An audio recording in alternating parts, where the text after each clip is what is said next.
नमस्कार दोस्तों, defence studies में आपसे का स्वागत है। आज के हमारे इस वीडियो लेक्चर के अंदर हम बात करेंगे ग्लोबल जेंडर रिपोर्ट 2021 के बारे में। दोस्तों, आज इस लेक्चर के अंदर हम कुछ चीजें ऐसे डिस्कस करेंगे जिसको आप यूज करके अपने जो आंसर है उनको और भी ज्यादा एनरिच कर सकते हैं और भी ज्यादा बढ़िया बना सकते हैं।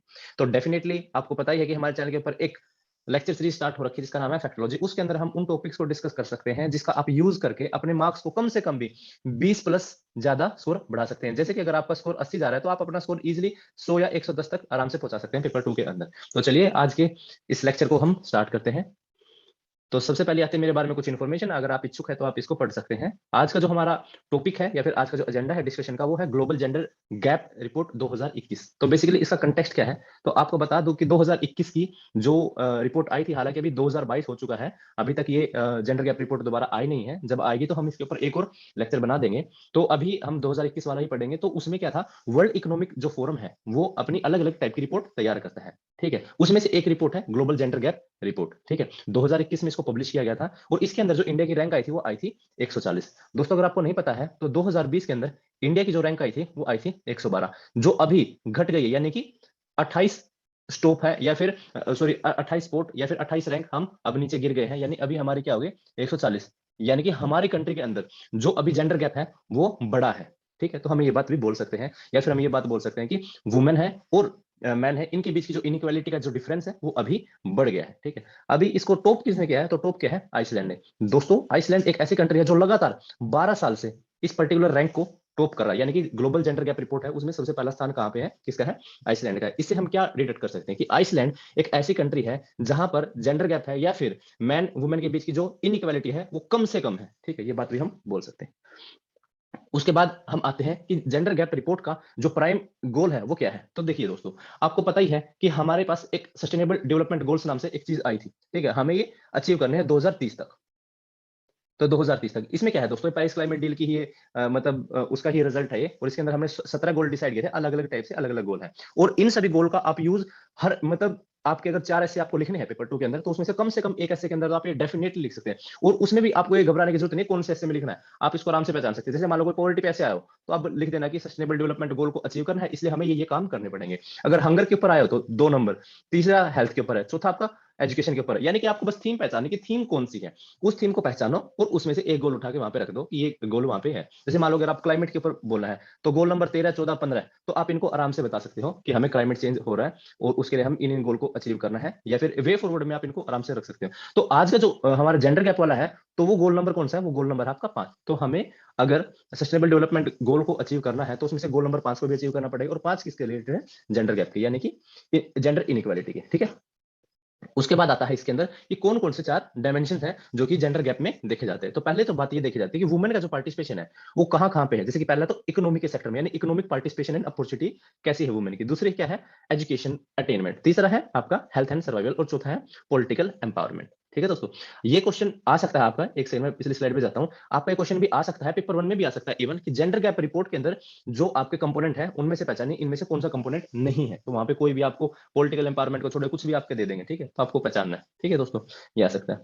उसके बाद क्या है, इसका इंपैक्ट क्या हुआ, यानी आज के टाइम पे जो जेंडर गैप रिपोर्ट है वो पहले भी आती थी अब भी आ रही है, लेकिन अभी एक अलग से चेंज ये आया है कि अभी कोविड-19 चल रहा है और उसका एक एडवर्स इंपैक्ट हमें जेंडर गैप के ऊपर देखने को मिला है।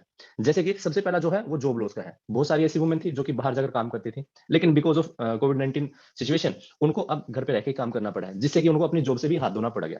ठीक है, तो आईएलओ यानी कि इंटरनेशनल लेबर ऑर्गेनाइजेशन, उसने खुद कहा है कि वर्ल्ड वाइड 5% जो वुमेन एम्प्लॉय है उन्होंने अपनी जो जॉब है वो उनकी छूट गई है या फिर उनकी वो छुड़वा दी गई है। ठीक है दोस्तों, ये बात कौन बोल रहा है, ये आईएलओ बोल रहा है। और ये भी अगर आपको पता होगा, इंटरनेशनल लेबर ऑर्गेनाइजेशन ये क्या है, ये फॉर्मल जॉब्स को ही रिकॉग्नाइज करता है। यानी कि जो वुमेन फॉर्मली किसी इंस्टीट्यूशन में काम कर रही है, गवर्नमेंट सेक्टर में काम कर रही है, पीएसयू में काम कर रही है, स्कूल में टीचर है, इस टाइप की जो जॉब्स है, ये उन वुमेन को तो कंसिडर कर ही नहीं रहा जो कि नॉन फॉर्मल जॉब में है, जैसे कि हाउस कीपिंग हो गया या फिर किसी दूसरे घर पे जाकर खाना बनाना है, इस टाइप की चीजें, तो ये तो उनको काउंट कर ही नहीं रहा और उनका नंबर बहुत ज्यादा है। ठीक है, तो आप ये भी देख सकते हैं कि इनकी भी जो स्टेटिस्टिक्स है उसमें भी गड़बड़ हमें देखने को पाई गई है।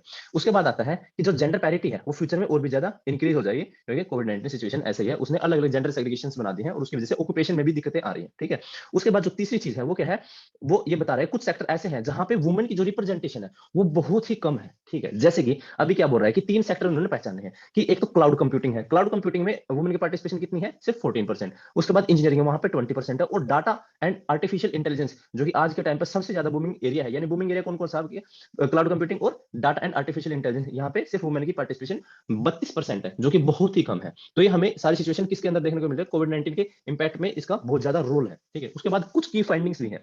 उन की फाइंडिंग्स में हमें क्या पाया गया कि जो gender equal, most gender equal country कौन सी है, यानी सबसे अच्छी कंट्री कौन सी है वुमेन की इक्वालिटी को देखते हुए? तो इसने बोला कि आइसलैंड है। जैसे मैंने आपको बिल्कुल स्टार्टिंग में बताया था कि 12वीं बार उन्होंने इस इंडेक्स को टॉप किया है।